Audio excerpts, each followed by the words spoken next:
Ang dalangin po, isa sa mga pinakamakapangyarihan. Palagay ko ito na ang pinakamakapangyarihang lakas sa ating paligid. Subalit isa rin ito sa mga pinakamahiwaga. Mahirap maintindihan ng prayer. Paano nga ba nagdadasal? Ano nga ba yung dynamics? Ano nga ba yung formula para tayo dinggin ng Panginoon? Anong relationship ng pagiging submissive sa God's will at pagiging mapilit? Halimbawa, pag ba nagpipilit ako, lagi kong inuulit-ulit yung panalangin ko, ibig sabihin hindi na ako submissive sa Diyos. Nakakabuti ba o hindi napilitin ng Diyos o magpilit sa aking mga panalangin? Yan po ang ating pag-aaral ngayon, pinamagatang prayer and persistence. Pananalangin at pangungulit sa Diyos. Panginoon naming Diyos, kami po'y lumalapit na walang alam. Kami po'y umaasa lang sa inyo na pagpapalain nyo kami. Sa kabila po ng aming mga kakulangan, mga hindi alam, narito kami, Panginoon, lumalapit, bukong lakas loob, na kami ay sumisilong sa iyong anino, sapagkat alam namin mahal niyo po kami. Kayo ang aming Diyos, wala kaming kinikilalang iba, hinihiling po namin, turuan niyo nga po kami. Enable us to see you. Enable us, O Lord, to touch you, to enter your most holy place, to look at you, to see you, to hear you, O God. And as we ponder you, O God, as we study your wisdom, may we be more like you. Kayo nga po ang mangusap sa amin ngayon. Payapain niyo po kami, ano man ang bagabag, maaaring makasagabal na kayo'y aming mapapurihan, marinig, iwinawaksin namin sa pangalan ng Panginoong Jesus. At ang hinihiling namin, Panginoon, mangusap kayong may kapangyarihan. Mangusap ko po kayong may kaluwalhatian. At walang nakikinig sa iyong salita ngayon, Panginoon, na hindi niyo po pagpapalain. Use your servant as your footstool. Lift up only your name. Bless your church, O God. Give us wisdom. In Jesus' name we pray. Sa Luke 18, verses 1 up to 8, ay meron na naman pong isang pahiwatig upang lalo nating maunawaan ang mga paraan ng pananalangin. At ano nga ba ang pwede nating matutunan dito sa maiksing katuruan na ito? Lucas 18, 1-8. Then Jesus told his disciples a parable to show them that they should always pray and not give up. He said, in a certain town there was a judge who neither feared God nor cared about men. And there was a widow in that town who kept coming to him with the plea, grant me justice against my adversary. For some time he refused, but finally he said to himself, even though I don't fear God or care about men, yet because this widow keeps bothering me, I will see that she gets justice, so that she won't eventually wear me out and with her coming. And the Lord said, listen to what the unjust judge says. And will not God bring about justice for his chosen ones who cry out to him day and night? Will he keep putting them off? I tell you, he will see that they get justice, and quickly. However, when the Son of Man comes, he will find faith on the earth. At pagpalain tayo ng Panginoon sa pagbasa niyang kanyang mga salita. So, isang istorya. Isang halimbawa na nakikita natin yung kabutihan ng Diyos. Merong tatlong tauhan na dapat tayong bantayan sa istoryang ito. Unang-una, ang makulit na babae. The persistent woman. Meron siya sigurong kaso at talagang siya'y nakakatiyak na siya'y tama at ang hinihingi niya hindi panalo, ang hinihingi niya hindi kampihan, ang hinihingi niya katarungan. She was asking for justice. At ang lakas ng loob niya, at hindi niya tinitigilang puntahan itong hukom. At sinasabi niya, bigyan niyo po ako ng katarungan, kailangan ko po ng katarungan. Halos siguro araw-araw, pagising ng hukom, nandun na yung mukha niya, pabalik-balik siya. And she was asking for justice. So what can we say? And what can we say? She was not asking for a bad thing. She was actually asking for a very good thing, which was justice. Hindi siya humihinging kampihan siya kahit mali siya. Sabi niya, katarungan. Ang lakas ng loob niya, palibas at maganda naman ang hinihingi. Now, there was this ungodly and a very uncaring judge. Isang hukom na walang takot sa Diyos at wala ring malasakit sa kapwa-tao. Basta hukom lang siya. Sabi sa Bible, he did not fear God. He did not care about people. But, although the Bible did not say it, we can surmise, he was wise. Matalino. Bakit? Sabi niya, bibigyan ko na nga ng katarungan tong babaeng ito. Sabi ko nun, hindi na siya titigil ng kagugulo sa akin. So, bibigyan ko siya ng katarungan, hindi para sa kanyang ikabubuti at hindi para sa kanyang kapakanan, kundi para sa akin. Nang tigilan na niya ako. Sabi ko nun, and I will be set free from being bothered. And this is a very interesting character of a judge and a very interesting commentary on human character as compared to God's character. Pagkatapos sino yung pangatlong character? Ang Diyos mismo. No? That God will bring about justice, sabi diyan, for His chosen ones. Una, God will bring justice. Tapos God will bring justice for His chosen ones. Lumaki yung area. And God will bring justice for His chosen ones who cry out to Him day and night. And He will bring justice for His chosen ones who cry out to Him day and night quickly. Merong relationship yung mga idea. Mabilis. Pero meron siyang hinahanap, sabi sa verse 8. However, when the Son of Man comes, will He find faith on the earth? Comparison. Babaeng nangangailangan, isang hukom na ibibigay na nga, total, hindi naman masama ang hinihingi niya, justice, pero siguro kung sakali man na hindi niya makulit, baka mamaya ang nanalo yung kabila. The judge could have been corrupted because the Bible says he did not fear God and he did not care for people.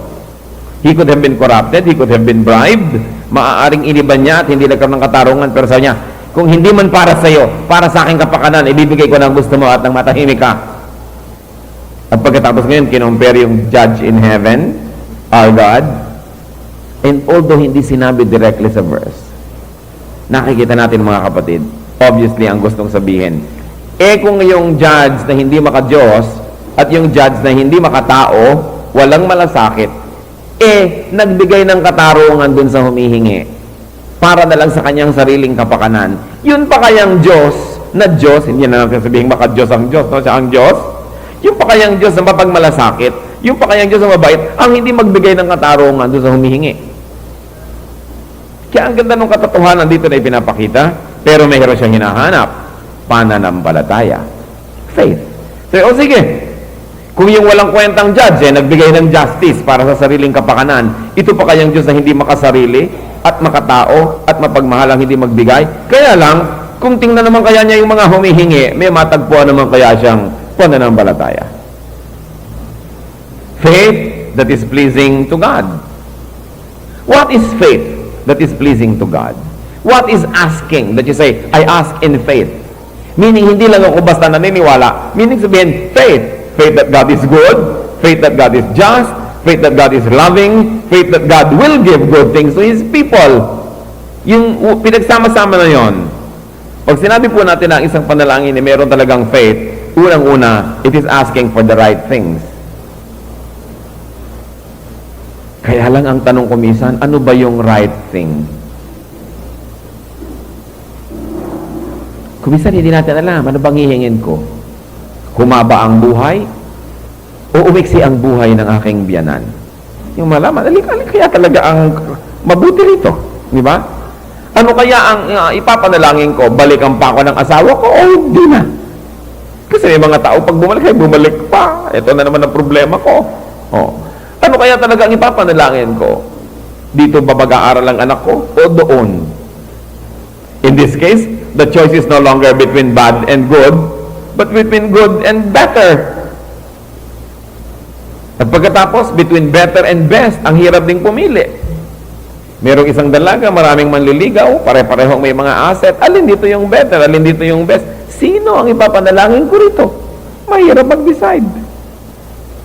Pero mahalaga, when we pray for the right thing. So how can we know what is right? Unang-una, by elimination, tiyakin yung hindi wrong. Wrong ba itong hinihingi ko?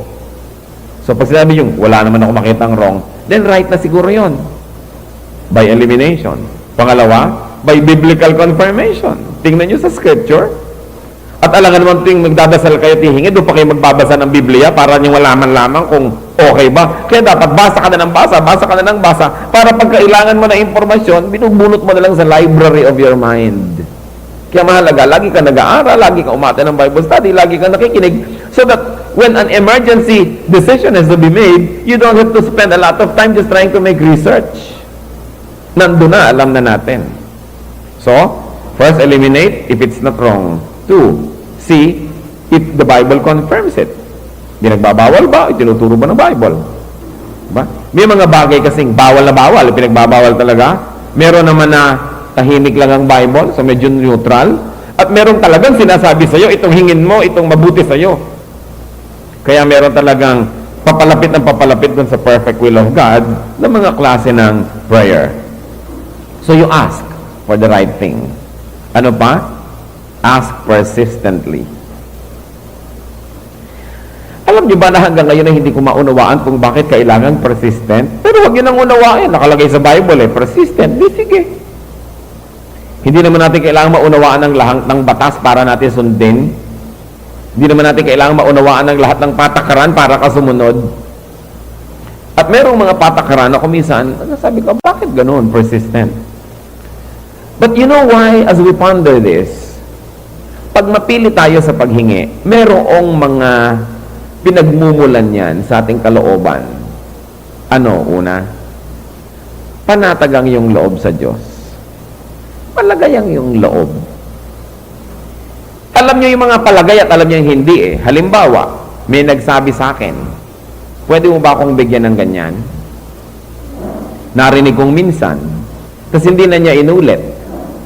Dalawa ang pwedeng dahilan Sobra ang paggalang sa akin, sobra ang paniniwala sa aking desisyon, na minsan lang sa kanya sapat na, nag-aantay na lang siya ng sagot. At sa kanya, yung hindi ko pagsagot ay sagot. Yun ang sagot. Silence is the answer. So, isa.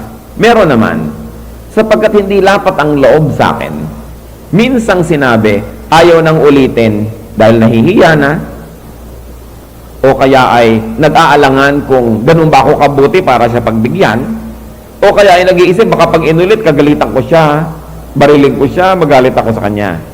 Ngayon, di po ba ang mga anak ninyo, pag kami hinihingi ang kulit, alam nyo kung bakit? Tiwalang-tiwala sila na gusto nyo namang ibigay. Tiwalang-tiwala sila na gano'n na lang ang pagmamahal nyo sa kanila na hindi kayo maiinis pag inuulit-ulit nila, at hindi sila malisyoso, hindi maruming isip nila na iniisip nilang kinalimutan nyo na at ayaw nyo nang banggitin, iniisip lang nila nakalimutan nyo lang sadya. Kasi kumisan yung isip natin marumi Binanggit ko na ayaw pang banggitin, siguro ayaw na niya mapag-usapan. Pero kung malapit ang loob nyo doon sa taong hinihinga nyo, uulit-ulitin nyo, hoy, baka nalimutan mo ha? Kasi ibig sabihin, hindi ako na-insecure about our relationship, na hindi mo mamasamain ang paghingi ko at pag-uulit ko dahil ganun tayo ka-close. Alam niyo yung etiquette, dalawang klase yan Yung sobrang napaka-correct mo, dahil talagang pagka-righteous at pagka-correct mo, o kaya tinuturuan mo rin yung mga tao, ang trato mo rin sa akin, dapat correct ka ha. So, correct ang trato ko sa iyo dahil binibigyan kita ng cue kung paano mo rin ako dapat itrato. Hindi kita kinukulit, ibig sabihin, wag mo akong kukulitin. Diba? Ang polite ko sa iyong bahay, ibig sabihin, pag nasa bahay ko, ikaw polite ka rin. Nireregaluhan kita sa birthday mo, therefore, regaluhan mo rin ako. Yung, sometimes, we influence people through our own behavior. Kaya kung minsan, hindi mapalapat-lapat ang loob mo sa mga taong always correct. Nakakapagod silang kasama, di ba? For instance, there was one time, merong sinasabi sa akin, uy, mag-outing naman tayo. Ilang araw yan. 2. Sinong kasama ito? Nakakapagod naman kasama yan. Bakit? Kasi you always have to be correct. Ni hindi ka makapanguyakoy pag nandyan yan. Diba? Ni hindi mo malapang-lapang yung mga karne, kailangan correct na correct ang mga manners mo dahil ma-open siya sa'yo. Ayoko kasama yung ganon. Diba? Gusto nyo ba? Ayaw nyo rin. Kaya usually, mga taong sobrang formal, sobrang correct, walang nakakapalagayang loob.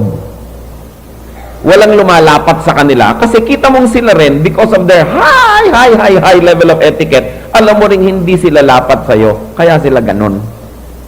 So sila yung nagbibigay sa ng pahiwatig kung paano mo sila dapat itrato. Kung paano kanila tinatrato. Kaya alam nyo, pag masyadong correct yung tao sa inyo, hindi pa lapat. May hihingin lang, ang dami pang pasakalye. Kaya ako paglapat yung loob ko, ano bang pasakalye? Anong gusto mo? O ito, o sige, okay, tapos na. Huwag nang kung ano mga pasakalye pa kasi hindi naman ako ibang tao. Hindi mo na ako kailangan kumbinsihin. Sabihin mo na lang direct. Ngayon, bakit related yun? Pag ang kulit-kulit natin sa Diyos, either ang kulit nyo lang talaga, o kasi panatag na panatag ang loob nyo. Lapat na lapat kayo sa Diyos, na hindi nyo iniisip na mamasamain niya na pinapaulit-ulit nyo.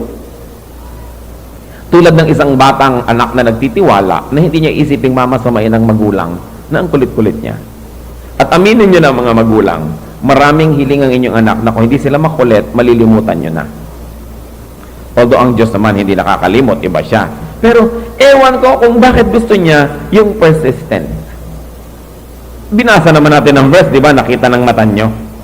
Sinabi kailangan, persistent ka. Ginawang example yon at para lalong linawin na dapat makulit ka. Sabi, kung yung judge na hindi makadiyos, hindi makatao, pinagbigyan na sa kakulitan, yung pa bang Diyos na makadiyos dahil siya na talaga ang Diyos at makatao at mapagmahal, yun pa ba ang hindi magbigay? Ano kaya ang gustong makita ng Diyos? Bakit gusto niya mapilit tayo? Hindi dahil kaya natin palitan ang kanyang desisyon, hindi dahil kaya natin siyang impluwensyahin ang kakukulit, kundi sa pangungulit natin at pagiging persistent, ipinakikita lang natin, isinisiwalat ang tunay na ating pagtingin sa Diyos at pagtitiwala sa Kanya at pagiging palagay ng ating loob. 1 John 5:14. This is the confidence we have in approaching God, that if we ask anything according to His will, He hears us. So mahalaga yung alam natin ng will, no? Kung minsan naman, people are so ignorant of God, so ignorant of God's will, and so ignorant of God's character, that they do not persist. Because they are not sure kung matutuwa ang Diyos sa hinihingi nila or not. Halimbawa, hinihingi nyo na makakilala sa Panginoon ang inyong mahal sa buhay. Sa pagkakilala nyo sa Diyos, alam nyo gusto niya rin yun. Therefore, pwede natin ipagtalagang ulit-ulit. Dahil alam natin, gusto rin naman niya yun eh. Para bang tao, dahil alam mong mahal ka, kahit pa ulit-ulitin mong I love you, alam mong maganda, dahil gusto niyang marinig yun, dahil yun din ang kagustuhan niya eh. Kaya yung kagustuhan ng Diyos, mahalaga na alam natin, and we pray according to that.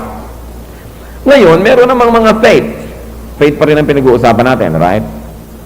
Yung faith na makulit, dahil I have faith in the strength and the closeness of our relationship, that I know that you will not be bothered and you will not consider it bothersome, that I'm always praying about it. No? And still talking about faith, there is a kind of faith that is so weak, that even while praying, the people praying are already conditioning themselves not to receive what they are asking for. Ano ba, Lord, ito naman po pinipray ko lang, kung will nyo lang, kung pwede. Once more, parang coin ito na two-sided. Either, talagang sobra na naman ang tiwala mo sa Diyos, na kahit na sa iyong isip, alam mong ito dapat, pero sa sobrang tiwala mo, sa ending, sinasabi mo pa rin na, Lord, your will, not my will. Okay? So, ang ganda nung ibig sabihin na bahala na po kayo, Panginoon, kung talagang ayaw nyo. Dahil nagtitiwala na tama ang Diyos. Pero meron din pinagmumulan yung prayer na yan na maihanda ko na nga ang sarili ko para ako mabigo ako, huwag naman ako masyadong ma-frustrate. Ibig sabihin, wala kang faith. Hinihingi mo palang, hinahanda mo na yung sarili mong hindi mo tatanggapin. Paano mo nga tatanggapin? Kaya kung minsan meron tayong anak, nagpe-pray, ang laki ng faith. Kasi mo, anak, huwag naman ganun ang prayer kasi para ipag-pray mo rin na para pagka hindi will ni Lord, tanggapin mo rin. Actually, hindi mo lang siya tinuturuan na magkaroon ng complete trust in God's decision, Pero sinasabi mo rin sa kanya, don't expect too much, baka mabigo ka. Ang itinuturo sa atin sa Bible is to pray expectantly. Kaya iba habang nananalangin pa lang, sinapsychologize na yung sarili na baka sakaling hindi lusot ito, baka hindi tanggapin. So, okay lang, Lord. Para ka na rin hindi nag-pray. James 1, 6-8. But when he asks, he must believe and not doubt. Because he who doubts is like a wave of the sea, blown and tossed by the wind. That man should not think he will receive anything from the Lord. He is a double-minded man, unstable in all he does. Sobra kasi kumisan ng self-preservation natin, nananalangin pa lang tayo, hinahanda at kinokondisyon ang sarili sa kabiguan para kung sakaling dumating, huwag masyadong masaktan. Pero ang sabi, at kung humihingi, dapat manampalataya at huwag mag-alinlangan, sapagkat ang nagdududa ay para raw alon sa dagat na dinadala-dala at sinisiklot-siklot lang ng hangin. Hindi daw dapat isipin ng ganong klaseng taong may matatanggap siyang anuman mula sa Diyos sapagkat siya nagdadalawang loob. So anong hinihingi sa atin dito? Yung buong loob. Hinihingi mo. Hebrews 11:6, and without faith, it is impossible to please God. Because anyone who comes to Him must believe that He exists, and He rewards those who earnestly seek Him. Kung mananalangin din lang kayo at wala rin lang pananampalataya, nagsayang lang kayong laway. Yung bang, maipag-pray na rin, baka naman sakali. Kung hindi, diwag. O, anong klaseng prayer yun? Ang pray is expectant. Pero bago naman kayo maligaw ng landas at sobrang mag-expect, tiyakin, at least not against God's will. Ngayon, mas tiyak ka pa kung silent lang ang Diyos sa topic na yon. Mas malakas ang loob mong humingi kasi hindi naman niya pinagbabawal eh. At lalo naman kung ipinangako, believe in the Lord Jesus and you will be saved. You and your household. Pangako na yon. Ba't ka pa magdududa? Lalo talagang sobrang masidi ang pananalangin sa ganung mga bagay. Yung mga sinasabing, I will never leave you nor forsake you. Yung sinabing, hindi magkukulang ang kanyang provision. Yung sinasabing, I will be your protector. Hindi ka na dapat magduda. Kasi una, hindi yun against God's will. Hindi ipinagbawal ang ganong prayer. Second, God is not even neutral nor silent. But, on the contrary, is very positive and insistent and strong about it. Ang sinasabing, ask for it. Kaya nakikita po natin yan. God answers prayer. God answers persistent prayer. Huwag kayo magsawa ng kadadasal. Baka mamaya parang namomoro na kayo kumbaga sa bingo, doon pa kayo aayaw. Malapit na pala. Di po ba? Kumbaga ayan na, tapos saka ka pa umayaw, doon ka pa nagtampo. When in doubt about God's will, pray anyway. When ignorant about God's will, pray anyway. And when you know God's will, all the more that you should pray anyway. So in other words, pandilatan yung katabi nyo, sabihin sa kanya, pray anyway. Di ba? Basta magdasal ka. Huwag kang titigil ng kadadasal. Hindi ko alam kung bakit gusto ng Diyos na nagdadasal tayo. Kung hindi nyo rin alam, pare-pareho lang tayo, magdasal na lang kayo. Kasi, alam niya. Alam niyo ba na hanggang ngayon, yung panalangin ang hindi ko lubos maunawaan? Yung bang, Lord, ipagpe-pray ko na huwag ma-aksidente itong mga taong to. Sa lagay ko, hindi ako nagpe-pray, ma-aksidente sila. Ganon? Mas mabait ba ako kaysa sa Diyos? No, kung hindi ko pa ipinakiusap sa Diyos, ipapayagan nga niyang ma-aksidente. Pero pray anyway. Kasi sabi, pray for each other. Pray earnestly. So, ipag-pray natin. Pero alam nga namang mas mabuti pa tayo sa Diyos na kung sakaling nakaligtaan natin ipag-pray, pababayaan ng Diyos. Hindi yung pala ang kabutihan ng Diyos dependent on our prayers? Hindi naman siguro. Pero bakit naman kaya kailangan pa tayo magdasal? Kung gagawa rin pala siya ng mabuti ng kusa, kasali tayo kay hindi, ano pag pinagdarasal tayo? Di ba kayo naguguluhan? Kaya ang policy, just pray anyway. Hindi mo naman kailangan maintindihan lahat yung mechanics niyan eh. Parang isang bata na humukay ng isang dakot na buhangin sa kabilang dagat at sabi ng isa, aanin mo ang hukay na yan? Sabi niya, ilalagay ko sa hukay na ito ang tubig ng lahat ng Pacific Ocean. Imposible, di po ba? Ganon din ang ating utak, para lang isang maliit na hukay sa buhangin, hindi nyo kayang i-contain dyan lahat ng thoughts ng Diyos. So, sumunod na lang kayo sa nauunawaan nyo at hindi. Of course, may mga bahagi ng buhay na inawang-unawa natin bakit tayo dapat sumunod. Halimbawa, you shall not commit adultery. Hindi nyo na kailangan maging matalino para malaman yung tama yung batas na yon. Di ba? That you should not steal. Hindi nyo kailangan unawain. Obvious na yun eh. Pero may mga bagay na hindi mo talaga maunawa ba't pinapagawa. Gawin nyo na lang. Absence of understanding of God doesn't mean absence of wisdom of God. No? Kung hindi natin nauunawaan, hindi ibig sabihin mali siya. Anong sabi ni St. Thomas Aquinas? It is exceedingly foolish for a man to think that what he doesn't see does not exist, or what he doesn't understand is wrong.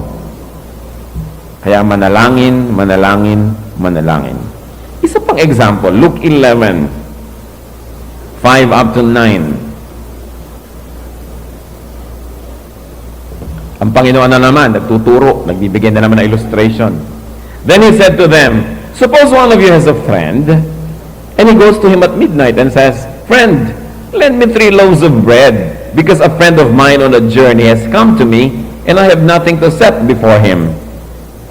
Then the one inside answers, don't bother me, the door is already locked, and my children are with me in bed. I can't get up and give you anything. I tell you, though he will not get up and give him the bread because he is his friend, yet because of the man's boldness, he will get up and give him as much as he needs. So I say to you, ask, and it will be given to you. Seek, and you will find. Knock, and the door will be opened to you. How can we be more clear? Ang ganda ng example, hating gabi, tulog ka na, nandun na lahat ng anak mo nakapaligid sa iyo sa higaan, nakalak na ang pinto, patay na ang ilaw, may kakatok pa sa iyo, may dumating akong bisita, wala akong maipakain, pahiram naman ang mga tinapay mo dyan. Mga tulog na ako, mga bata, nandito na lahat, nakalak na, wag na. Pero sabi, hindi ka man pagbuksan dahil ikay kaibigan. Ibig sabihin, your friendship is not enough reason for this person to stand up and give you the bread. Pero kung hindi ka tumigil, kakakatok doon, bubuksan ka na rin yan, mawala ka na lang doon. Nakita niyo ba sa Bible? Hindi ko iniimbento. Sabi, ang ibig sabihin na naman nito, ano yon? Kung yung tao na ayaw magbukas dahil ang iniisip ang kapakanan niya, yung comfort niya, magbubukas na rin dahil kumakatok ka. Diyos pa ba na mahabagin? Diyos pa ba na willing ma-disturb? Nagpako na nga sa cross yung ating Panginoon para sa atin. Yung Diyos pa ba na yun ang hindi magbukas kung kumakatok ka? So pag di kayo pinagbubuksan, anong ibig sabihin? Hindi kayo kumakatok. Kasi ang sabi knock, and the door will be open to you. Baligtarin mo lang yun. If the door is not being open to you, it means you're not knocking. Or, you are not knocking loud enough. O isang katok mo lang, sabi mo, tulog na yata, makaalis na nga. Di ba? Kasi eto na naman yung etiquette mo. Alam niyo yung etiquette na sobra, para lang yan sa mga hindi magkakapalagayang loob. Pero pag palagayang loob, nanay mo, kapatid mo, gigisingin mo. Kaya alam mo rin kumisan kung hindi palagay ang loob, yan ang sinasabi ko nga, sobrang good manners. Yung bang siyempre, pag nagmamahalan tayo, alam ko, pwede mo kong gisingin, pwede mo kong istorbohin. Pero the reason hindi mo ko ini-istorbo, ibig sabihin din nun, pag ikaw ang tulog, hindi kita dapat istorbohin. Binibigay mo lang sa akin yung rule. Pero pag magkakapalagay ang loob, okay. Kaya siguro ang Diyos natutuwa sa persistent prayer, ibig sabihin hindi ka matampuhin, palagay yung loob. At kung siya ay nakakatatlong katokan at hindi ka pa pinagbubuksan, hindi mo sinasabing, ayaw niya talaga magbukas, masama ang loob niya, masama talaga ang ugali niya. Hindi sinasabi lang, siguro tulog pa, kakatok pa ako. Kasi alam ko, pag nagising yan, hindi naman ako titiisin. Di po ba? Kaya napakaganda ng kakulitan na nagmumula sa kapalagayang loob, hindi dahil sa kakapalan. Magkaiba naman yun, yung ang kapal mo naman, yung alam mo talagang ayaw ka pagbuksan, sige ka pa. Pero yung kasi katok ka ng katok dahil nagtitiwala ka that you are close enough that probably hindi ka lang naririnig, kaya hindi ka pinagbubuksan. Dahil ang pagkakakilala mo sa tao, kung narinig, magbubukas. Di po ba? Kaya sabi niya, itong tao man na ito, na iniisip ay kapakanan niya, pagbubuksan ka pa rin, Diyos pa ba? Nang iniisip ay yung iyong kapakanan at hindi yung sa Kanya. So sabi, ang ganda, ask and it will be given to you. Seek and you will find. Knock and the door will be opened to you. Ang ganda rin ng initial niyan, ask pa rin, A-S-K. Ask, seek, knock. And the door will be opened to you.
Anh ai mơ mộng mình thức xa xôi, không màng về tình ai một nơi sống chung là trọn kiếp đây thôi, đâu quan tâm gì chuyện người.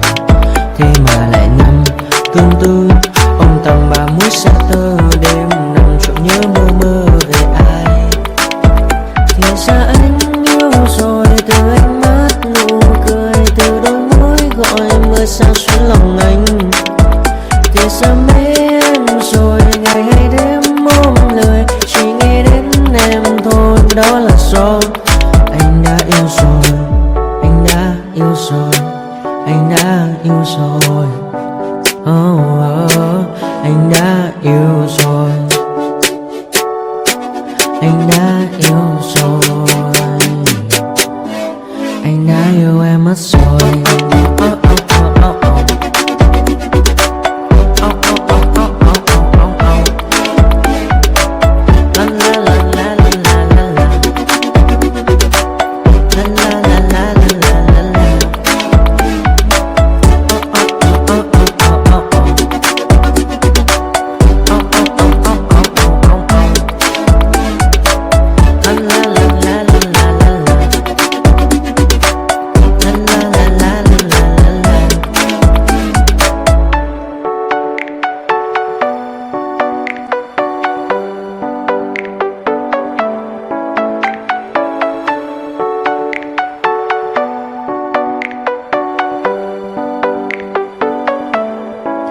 Anh ai mơ mộng mình thức xa xôi, không màng về tình ái muôn nơi. Sống cho là trọn kiếp đây thôi, đâu quan tâm gì chuyện đời. Thế mà lại năm tương tư, ông tầm 31 sẽ tơ đêm